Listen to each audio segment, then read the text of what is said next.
Person చేస్తూ మేము ముందుకు వెళ్ళాలన్నటువంటి సమాజం యొక్క అర్జెన్సీని మనం అందుకోలేక చాలా మంది బాధపడుతూ ఫాల్స్ ప్రెస్టేజ్లకు పోతున్నటువంటి సమాజంలో నా యొక్క ఉద్దేశం ఏంటంటే ఆ పనులకు నేను ఒక్కడిని చేస్తున్నాను గొప్ప అని కాదు.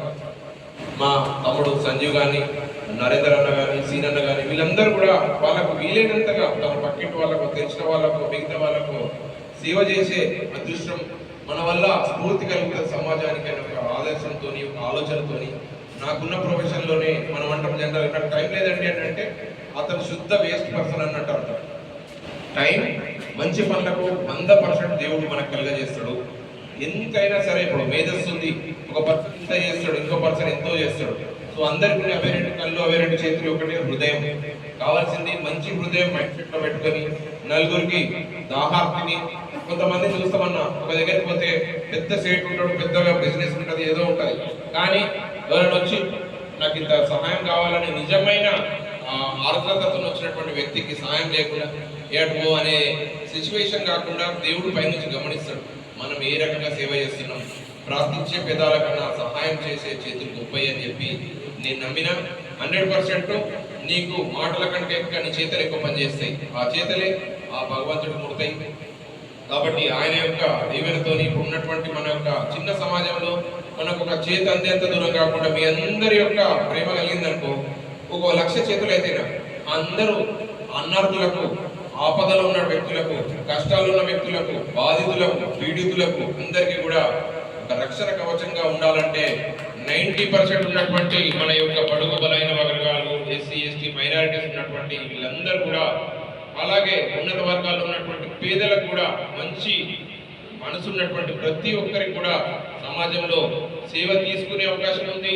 ఇవ్వాల్సిన బాధ్యత కూడా మన పైన ఉంది. వాళ్ళ హక్కుదారులు మనం ఇవ్వాల్సిన బాధ్యత. మనం ఒక మంచి చదువు కలిగినటువంటి వ్యక్తి, ఒక మంచి మేధావి మౌనం ఎప్పటికీ సమాజానికి చెడుగానే పరిగణిస్తుంది. కాబట్టి ఎప్పుడో ఒకప్పుడు నాకు ఆలోచన వచ్చింది, చిన్నప్పుడు పేదరికంతో పెరిగినాం, అటువంటి స్థితిలో మన పక్క నుంచి కొంతమంది వెళ్ళిపోయి మనని పట్టించుకోకుండా పోయినా కానీ మనం ఏం బాధపడకుండా మనం కూడా ఒక ఆపన్నహస్తం వారికి ఇవ్వాలా.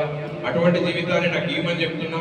మనం చనిపోయిన తర్వాత ఆ సూర్ కింద నిలబడి చాలా మంది అంటారు, అబ్బా ఎప్పుడు చెప్తున్నారని కాకుండా ఆ పర్సన్ అయ్యో చాలా మంచివాడు ఉండే, ఒక నలుగురు సేవ చేసిన అనేది ఆ కీర్తి పుట్టి నుంచి చనిపోయే వరకు ఒక కల్పితమైనటువంటి భ్రమైనటువంటి జీవితంలో 100% ఈ మంచి పనులు ఖచ్చితంగా దేవుడికి వస్తాయి.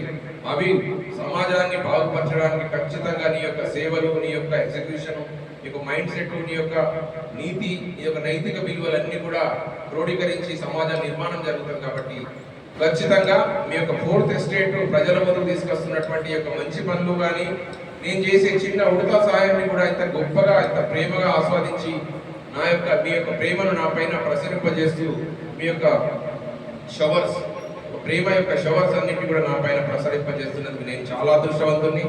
ఇలాగే ఇంకా నాకు దేవుడు అవకాశం ఇస్తే ఇంకా ఎక్స్పాన్షన్ ఆఫ్ మై సొసైటీకి నా సర్వీసెస్ కానీ, నా యొక్క ప్రేమ కానీ, మానవతా విలువలు ఎక్కడికి కాపాడుకుంటూ ఏం జరిగినా మంచి కొరకు అనుకుంటూ ముందుకు వెళ్ళి మీ అందరినీ ప్రేమను పొందినందుకు ఈరోజు నా జన్మదినం సందర్భంగా ఇక్కడికి వెళ్ళలేదు, మీ యొక్క మధ్యలోనే నేను ప్రేమ పూర్వకమైనటువంటి జన్మదిన ఈ యొక్క ఈవెంట్ జరుపుతున్నందుకు మీ అందరికీ కూడా నేను కృతజ్ఞత, అభినందన తెలియజేసుకుంటూ ఇస్తాను. Thank you so much.